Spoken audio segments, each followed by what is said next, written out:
Songs, hymns, music that brings us in a place, give myself away so you can use me. Help us, especially the ones we do here, move to a place where we can experience God. And there's a few songs that help us understand our topic today, money. Here's a few song quotes that you might know. If you know, say the artist and musicians, and those of you in the last service, you be quiet. There's some song quotes. You might know the artist and you might know the date. And Michael's not here, that's good. He's shouting them out. Okay, here we go. Money, money, money must be funny in a rich man's world. You can just shout it out. Joe, you can't say anything. No? Nobody knows it. I bet, okay, they got it. Okay, yeah. The year? No, 1986. 1986. I don't care too much for money. Money can't buy me love. Beatles. And the year?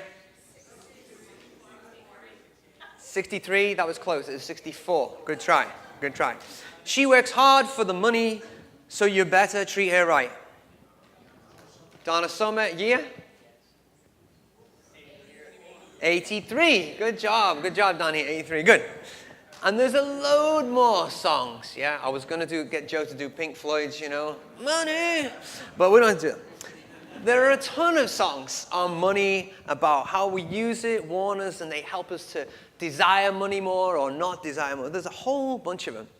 And generally, money gets our attention really quick. When I was a youth director, I used to just put a bunch of 20s on the table so they get their attention. They'd all be quiet all of a sudden. What's he going to say? Perhaps I shouldn't do that, but anyway. And I want you to give, but that extra grace that I asked you for at the beginning, I want you to give me some leeway to allow me to change the title of the sermon. The title of the sermon, even though we're talking about the widow's mite, is going to be at the heart of the matter. At the heart of the matter. Money is no stranger in the Bible, neither. In fact, Jesus taught more about money in the New Testament than he did about love. And this is where we are today in our Disciples Path series. We are talking about gifts. And it's not gifts like things that we are graced with, music-wise, singing, ushering. It's gifts as in what we have been given, what we have been entrusted with. So our text today for this topic is found on the back of your bulletin. It's Mark chapter 12, 38 through 44. And you're welcome to follow along. Mark 12, 38 to 44. Jesus, as he taught, he said, "Beware of the scribes who like to walk around in long robes and to be greeted with respect in the marketplaces, and to have the best seats in the synagogues and places of honor at banquets. They devour widows' houses, and for the sake of appearance say long prayers. They will receive the greater condemnation." He sat down opposite the treasury and watched the crowd putting money into the treasury. Many rich people put in large sums. A poor widow came and put in 2 small copper coins, which are worth a penny. Then he called his disciples and said to them, "Truly, I tell you, this poor widow has put in more than all those who are contributing to the treasury. For all of them have contributed out of their abundance, but she, out of her poverty, has put in everything she had, all she had to live on." I wanted to read this text prior to the text of the widow's mite because there's something going on there. Jesus is talking about these teachers of the law. And he says that how they like to be greeted in the marketplaces. I often think of this text, because I like to be greeted in the marketplace, in the public, "Hey, how's it going? Nice to see you. Yeah, you're the man. Yeah, I like to be greeted in the marketplace. I don't wear my robe every time I go in, I could be greeted. But it's how that we need to be aware of this. And I constantly think of this text and this scripture when this is happening in my head. Eugene Peterson's translation of the Bible, The Message, is even more convicting. Listen to this. "Watch out for the religion scholars. They love to walk around in their academic gowns, preening in their radiance of public flattery, basking in prominent positions, sitting at the head of the table of every church function. These verses, if you resonate with them, they get us to watch out. They get us to watch out about pride, privilege, about pretense of one's religion. Look at me, I'm really religious. And about portents of judgment, i.e. you'll be punished more severely. And Jesus knew this. He said, essentially, he's saying to him, what you are doing, you're also leading the poor to do too. He talks a lot about what we like to teach our children about, attitude. My dad always said, it's not what you do, it's how you do it. It's not what you do, it's how you do it. And in my house, if you do the dishes without me asking you or making a big ceremony, then probably I'm going to reward you, like a nickel or two, But if you do it when I've asked you like 300 times, you're like, oh, come on, I got to do the dishes, then I'm probably not going to reward you. Attitude is everything. And attitudes, it seems, is what's happening with the Pharisees here. Attitude is what the Pharisees had. And they weren't good ones neither. Pride and privilege seemed to run right through their day. Using their religion, saying prayers on the street corners to cover up what was really happening was a norm. And because of this, they were going to receive their reward in full. Their attitude was influencing others who had little and exploiting what they didn't have. The widow, the weak, the helpless. And at the beginning of this book of Mark, the beginning of this chapter of book of Mark, it's as usual, Jesus tells them a parable about a vineyard, about this place that they were meant to be looking after, and they were abusing the leaders, abusing the farmer and the leader. And every time the leader came, they destroyed the leader or cast them out. And then finally, the main leader, the cornerstone, they cast him out too. The cornerstone in the parable was Jesus, of course, and the religious leaders realized he was talking about them. And so they started asking questions, big questions. Paying taxes. Do we have to pay taxes? Come on, tell us about taxes. In the back of their head, how do we get out of paying taxes? The resurrection, who will be married when at the resurrection? He had 5 brothers. Who are we going to be married to? The greatest command, let's kind of catch him out. The greatest commandment, love the Lord your God with all your heart, your mind, your soul, and strength. Is that it? Is that really the greatest commandment?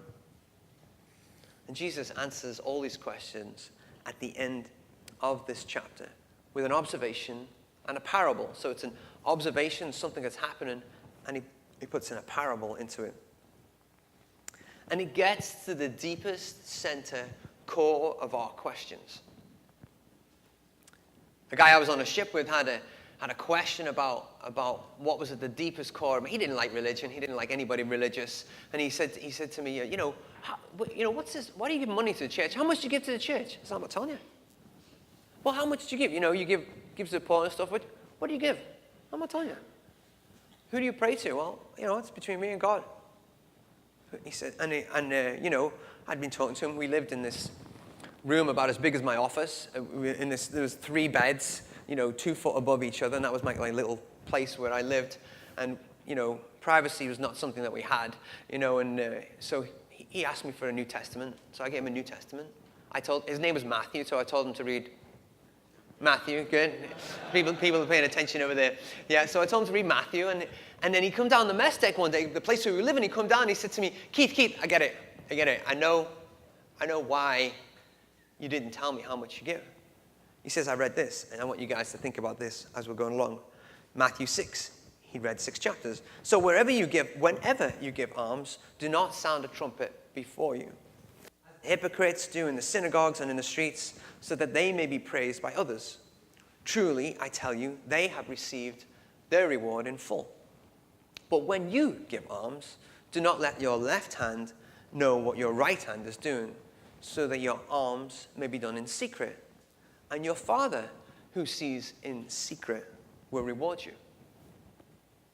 In secret. At the center of giving and what we give is where the final part of chapter 13 lies. Mark is very practical in his teaching, and he tells others about an actual event that happens.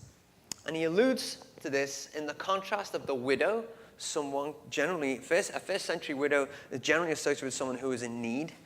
And the rich meaning it had more than was necessary. Mark has Jesus watching or noticing two people putting money into the treasury. And Jesus is not like, okay, you're in, you've got yours in, check them off. He's watching a natural event that happens. In the Mishnah, it says there was these 13 of these things around the temple that were in place where people could give their money or their alms. And they were shaped in a shofar shape. So it was a big at the top, small at the bottom. So you couldn't get your hand in, right? So the money would go down and then take the boxes away to the treasury. So that's what Jesus was watching, and these were situated around the temple. This was not a tax. There was different types of taxes. The Roman tax. People had used the temple tax as an abuse in the past to provide for war and provide for arms, ARMS, for their event. But that's not what we're talking about here. This was a normal occasion in the temple where they put money in. T.E. Smith, who's done extensive research on this, said that even in temple times, there was no obligation of forcing. Some people think that every Jew gave the tenth. They thought that every Jew gave. But there was no obligation of forcing, says Schmidt. He says this was an ideology seen by a group of people. Perhaps this has bled over into some of our churches. But even back then, in order for the temple to be maintained, there had to be some money or some giving or some offering or a gift or a love offering. Churches need money. And we do it here, we do it centrally. That's why I lift it up in the middle here. We collect it. We collect it around here. Some churches, they have it in the middle, so everybody's got to go up and do it. Some people have it down the front here. It's like, so everybody's watching you, We don't do that. But when I was growing up, we went to, mother sent me to a church, Springwell Road, Welsh Presbyterian Church, and it was a little church. I loved that church. And it was a poor church. We couldn't afford a pastor. Every week was a visiting pastor, new message, new people. Sometimes the minister and his wife sat in the pulpit. Sometimes it was just the minister.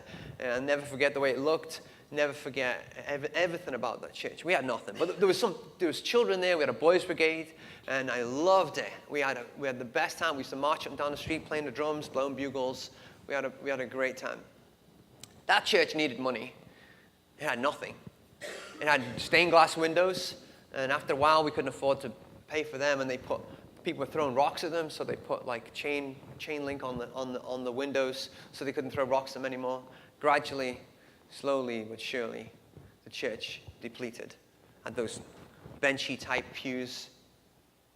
3 years ago, when I was bringing my mom over here, she says, "It's time. It's time to go." I said, "What do you mean? I know it's time. I've been working on it." She says, "No. The church. They closed the church. They flattened it." It's kind of a sad day for us. But I was looking around one time for people to meet together, and on the ship, there was this the doctor on board. Apparently, I'd heard that he was a Christian, so I knocked on his door and I said to him, "Hey, Doc, you want to come meet with us? We're gonna pray and stuff. We've got a Bible. You want to meet with us?" And he says, "Are you a Christian?" I said to him, and he says, "Of course I'm a Christian. I'm a fully paid member of Whitcomb Baptist Church."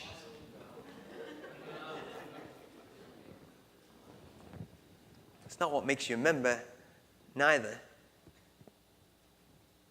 It was normal practice in Jesus' day to put money into the temple treasury. The rich man put in a portion, and then perhaps they knew he was rich because of his clothing. The widow put in 2 coins. My good friend Ian Hughes, he's a Welsh. He's in Wales. He's a Welshman. His ministry is to people in Wales. And so he's been preaching today, but he'll be preaching in Welsh, an entirely different story. And one time, 20 years ago, I was asking him about money and how much should I give? I haven't got anything. How much should I give? And he said to me, look, I don't know how it works. All I know is that the more you give, the more God blesses you. Thanks. But I've kind of remembered that over the last 20 years. At the heart of the matter is normally what I've seen at funerals. The heart of people's matter is normally what I've seen at funerals. See, you get to see at a funeral where people have invested their lives. I got to do a few funerals before, and you get to figure out what has happened in that person's life. One particular one I did, there was 3 sons, and the 3rd son stood up and said about his father. His father had died. He had a good life, but he says, I didn't get to see my dad a lot. I remember he worked in the printing shop like his whole life, and he'd have a cot at the back of his office, and he'd sleep there overnight. Great man. Worked hard, though. Worked hard.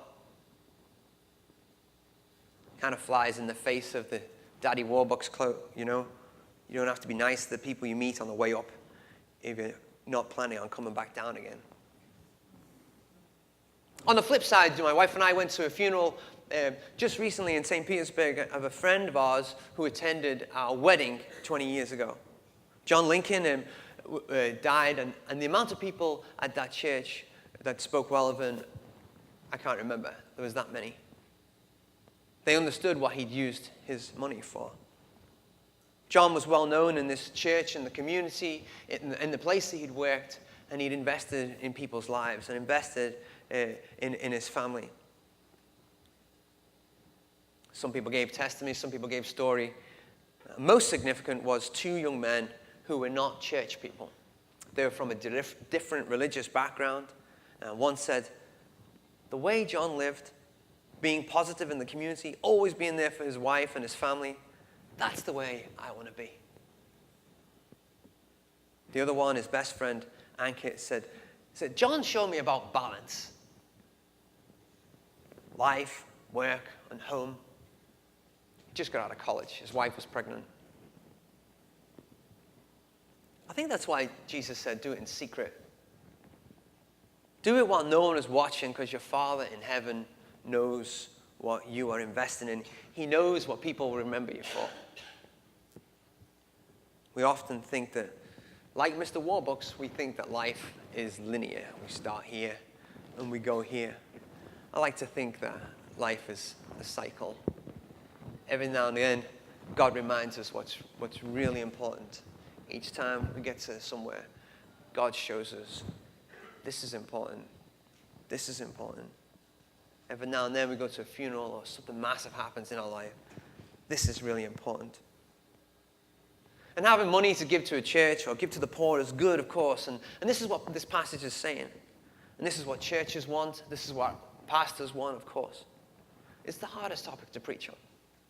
But at the heart of all this, at the heart of the matter, is what Justin LaRosa says in the Disciples' Path book we've been talking about. And that is, what matters is not so much the size of the gift in terms of its impact on others, but the size of the gift in terms of the impact on the giver. Ultimately, where is my heart? Where is my heart? Jesus highlighted that the widow's heart was in the right place. He highlighted Luke 12:48, from everyone to whom much has been given, much will be required. And from the one to whom much has been entrusted, even more will be demanded. At the heart of the matter is our motivation, which only you and me and God know. Money is funny in a rich man's world because one has been entrusted with much. Money can't buy me love, but it can provide a place where love can be shared. Working hard for money is wonderful and good, but with it all, we must treat people right. At the heart of the matter is where we meet here